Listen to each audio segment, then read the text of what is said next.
Good morning dear students. Arvind Agrawal from Banner public school Pilibhit. Chapter आपका है solution of simultaneous linear equations. Topic चल रहा है solution of non homogeneous linear equations. इस topic में last time मैंने आपको डिस्क्राइब किया था if determinant of A is not equal to zero, इन मैट्रिक्स ए अगर नॉन सिंगुलर है तो आपने इसको सॉल्व करना सीखा था। ये लास्ट टाइम मैं आपको डिस्क्राइब कर चुका हूं। आज टॉपिक में कवर कर रहा हूं solving the given system when the coefficient of matrix is singular. Determinant of A, इसकी वैल्यू जीरो है, मैट्रिक्स ए सिंगुलर है, तो आप इस सिस्टम को कैसे सॉल्व करते हैं। Show that the following system of equations is consistent, also find its solution. Consistent में यूनिक सॉल्यूशन भी हो सकते हैं, मेनी इनफाइनाइट सॉल्यूशन भी हो सकते हैं। यूनिक कब होता है? जब determinant of A is not equal to zero होता है। Determinant of A is equal to zero है तो यहां पर टू फॉर्म्स में इसको ब्रेक किया जाता है कि सॉल्यूशन मेनी इनफाइनाइट भी हो सकते हैं और इनकॉन्सिस्टेंट सॉल्यूशन भी हो सकता है। उसके लिए देखिए इस सिस्टम को हम सॉल्व कर रहे हैं। First of all arrange this system in the form of ax is equal to b. What is a coefficient matrix?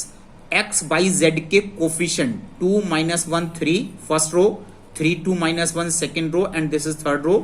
x for variable matrix, b for this constant matrix, constant 5 7 9. अब यहां पर a matrix जो आया है इसका determinant calculate कीजिए। इसका determinant आ रहा है दैट इज जीरो। अगर यहां पर जीरो आता है तो matrix A is singular, singular matrix है। दस the system is either inconsistent, ये सिस्टम या तो इनकॉन्सिस्टेंट है और कॉन्सिस्टेंट है। अगर कॉन्सिस्टेंट है तो with many infinite solution according as adjoint of A into B is not equal to zero और adjoint of A into B is equal to zero. Actually ये जीरो नहीं है, दिस इज ओ होना चाहिए नल मैट्रिक्स। यहां पर ये भी O है, that is the symbol for null matrix. अब यहां पर देखिए adjoint of A into B निकालने के लिए हमने यहां पर मैट्रिक्स A के सभी को फैक्टर्स निकाले हैं। Find adjoint of A, adjoint of A निकालने के लिए को फैक्टर्स से फॉर्म होने वाले मैट्रिक्स का transpose, this is adjoint of A। इसके बाद adjoint of A into B, adjoint of A आपने निकाला है और B यहां पर ये कांस्टेंट मैट्रिक्स है, इसको मल्टीप्लाई कीजिए। मल्टीप्लाई करने से वैल्यू आपके पास आ रही है 0 0 0, that is null matrix O3। यहां पर ये एक नल मैट्रिक्स आपके पास यहां पर आता है। ये एक्चुअली O3 नहीं है, this is only O। Now adjoint of A into B that is O, then system is consistent, consistent system है and have a many infinite solution. अब इसके मेनी इनफाइनाइट सॉल्यूशन को कैसे कैलकुलेट किया जाता है? To find the solution let us consider, इसमें एक वेरिएबल, जरूरी नहीं है कि z होगा, x भी हो सकता है, y भी हो सकता है। Let us consider z is equal to k। इस z is equal to k को इन फर्स्ट टू इक्वेशंस, ये जो 1 2 3 इक्वेशन है इनमें फर्स्ट टू इक्वेशंस में z की वैल्यू के पुट करिए and transpose towards the right side. अब यहां पर देखिए आप लोग, first equation becomes 2x minus y is equal to 5 minus 3k. Second equation becomes 3x plus 2y is equal to 7 plus k. We will not touch third equation. Third equation will remain as it is. ये केवल मैंने first and second equation की form को change किया है और ये equation number 4 and 5 है। Again convert this system in the form of ax is equal to b, a for coefficient matrix, ये ax is equal to b, B for constant matrix 5 minus 3k and 7 plus k। अब यहां पर A का आपने determinant निकाला है that is 7 which is not equal to 0, hence it is invertible. अगर ये 0 नहीं है तो ये यहां पर नॉन सिंगुलर है, इसका इनवर्स पॉसिबल है। Therefore ax is equal to b implies that x is equal to a inverse into b। तो अब आपको a इनवर्स कैलकुलेट करना है। a इनवर्स कैलकुलेट करने के लिए अगेन फाइंड कोफैक्टर्स।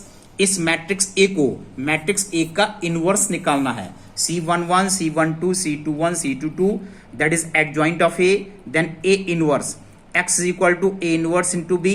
यहां पर ए इनवर्स की वैल्यू आपने यूज कर ली है और बी मैट्रिक्स ये कांस्टेंट मैट्रिक्स है 5 - 3k and 7 + k। This is 1/7।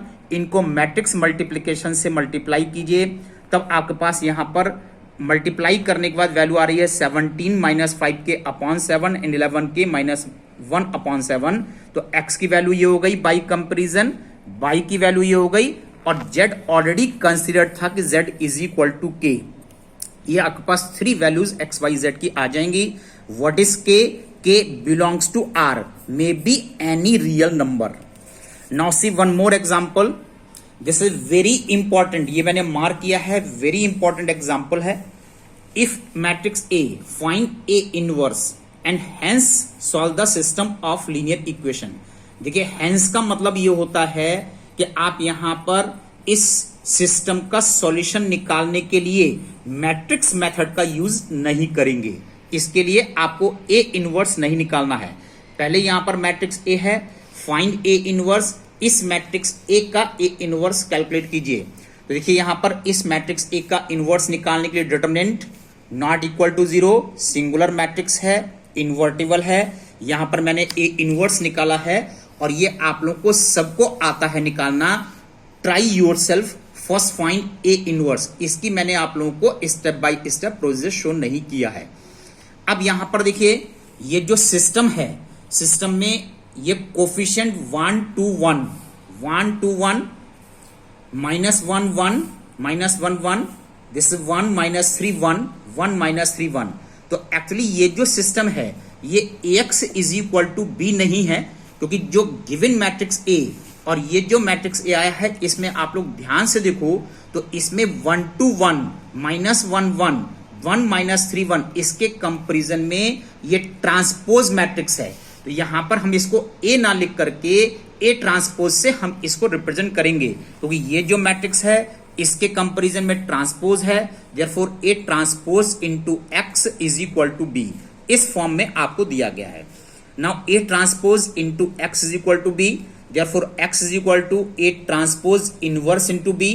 और ये मैंने आपको प्रॉपर्टी एक्सप्लेन कर रखी थी, A transpose inverse means A inverse transpose, तो A inverse transpose into B। अब यहां पर x निकालने के लिए A इनवर्स का हमें ट्रांसपोज चाहिए। A इनवर्स आपने ये कैलकुलेट किया हुआ है, इसका आप ट्रांसपोज मैट्रिक्स लिखिए 1/10, it will remain as it is. अब इसके फर्स्ट रो को फर्स्ट कॉलम में, सेकंड रो को सेकंड कॉलम में, थर्ड रो को थर्ड कॉलम में चेंज किया गया, that is B।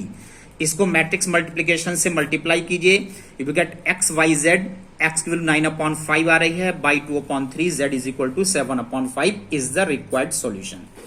Dear students, today's assignments, exercise 8.1, question number 1, इसका first part, fourth part, six part, question number 2, third, fourth, fifth and eighth part, इतना आप लोगों के लिए आज का होमवर्क है। That's all today.